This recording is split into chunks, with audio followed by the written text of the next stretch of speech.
court is back in session. So we can use any of these.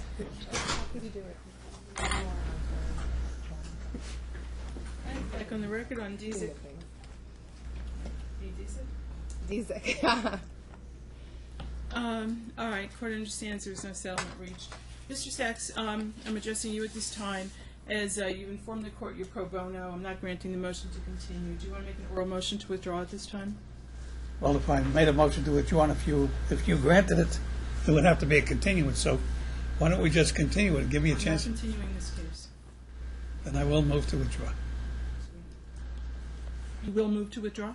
Yes, now. Motion is granted. You may withdraw. Okay. And what are we going to do about the, I'm going forward with the case.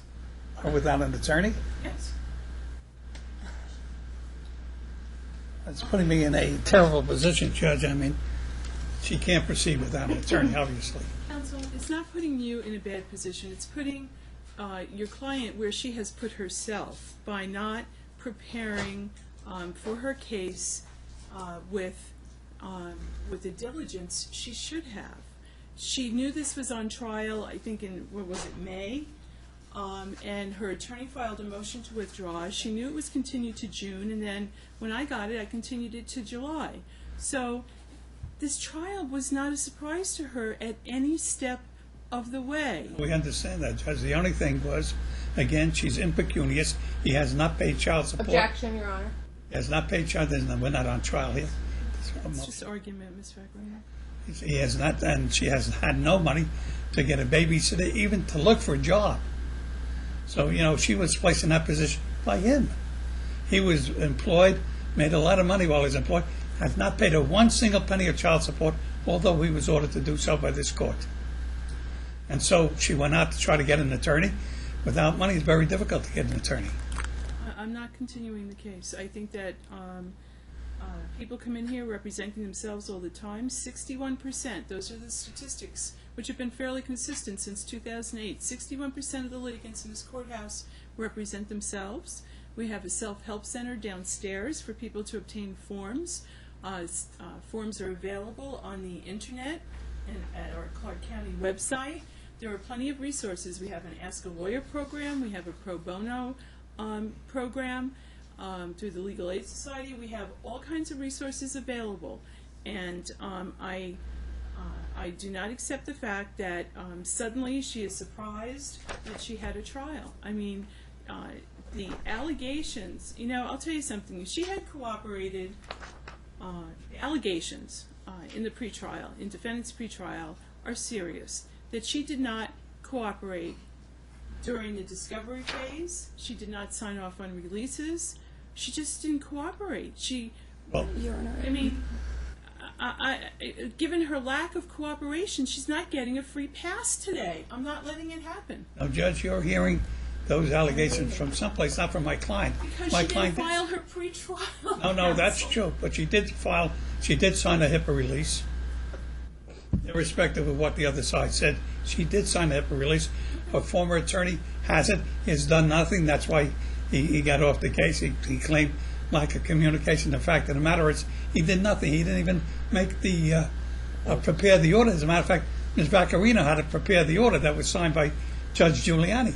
That was his responsibility. So all the things were not done by the other attorney, and she should not bear that blame. Say, read everything. There's an order. I know you do, Your Honor. I'm glad that you're on board. And one other thing, if I may, Your Honor, if you would just look at our proposed Exhibit A, Z, which is actually consolidated with your case, 434137, because I know, I'm sorry, but in the court record in their last divorce from 2010, paralegal and small business owner. She prepared all the documents Herb signed. I saw so one on of the top of pleadings. having resources, she's a paralegal. And that's the other thing, Mr. Sachs. I saw it somewhere in the filed pleadings that she has styled herself as a paralegal. I mean, there's just no excuse for it except to be thumbing her nose at the court's orders. Judge, if she wanted to thumb her nose at the court's orders, she would have come to me to begin with, and I probably would have done it pro bono, and then nobody would have had their thumbs pointed at anybody. But the fact remains that she didn't. She's trying to obtain an attorney. I was not anxious to take over a case. I was in on the first one or the second one. There were 3 divorce proceedings, incidentally, Judge, not 2. And I was in on the first 2. And I was not anxious to get involved in this one. Well, the other thing, Mr. Sachs, is that I noticed the substitution of counsel was filed on July 2nd. That's 2 weeks ago. Today's July 20th. 18 days ago. I don't know how much conversation you had before you actually filed that. When I was practicing, I could knock off a pretrial memorandum, and it might take more than an hour, but certainly me, myself, not even giving it to a staff member. Well, that would be 2 true. hours or so. That would be true if I had no other clients. With all I due take care of respect. other clients, and so my office was a little busy too. In between, my wife passed away, which upset my entire office. Sorry. Mr. Sachs, I didn't- And for the record, more important than anything, this was set in February, not the order of the court April. Then you and Judge Giuliani, very thorough, didn't leave it in minutes, set your own April 15, 2013 order that says any motions to continue have to be noticed, served, and heard 3 days before trial. Some judges make it even 2 weeks before trial. They miserably blew that. You can slap a motion to continue trial together in a half hour and file it on an OST. So that's another huge reason why. Let's end the nonsense. It's 10:15. They were late. Let's start trial. It's her first witness. Enough.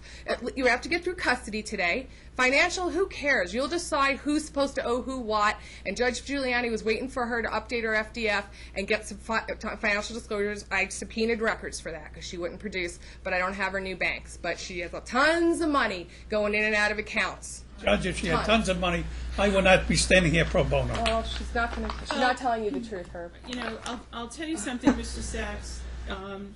Whereas I'm not going to continue the case, I'm going to tell you what I was thinking of doing today. I was thinking of striking her complaint and proceeding on the counterclaim. That's the kind of serious sanction I was going to apply today. Because you're here, if you want to stay on the case, I won't do that. And I'll let you proceed. It's a custody case, and I don't know if there's financials or not. But let's at least get through the custody case, break for lunch, and if there's any property, put on the property issues during the lunch hour. I mean, I gave you folks a few minutes for settlement. I think you took maybe 4 minutes, and it was a resounding no as to whatever the offer was. Well, the offer was a resounding, ridiculous offer. So I will allow you to proceed on the counterclaim if you want to stay on the case. Well, can we have a 5-minute recess? I can discuss it with my client. Thank you, Your Honor. Thank you.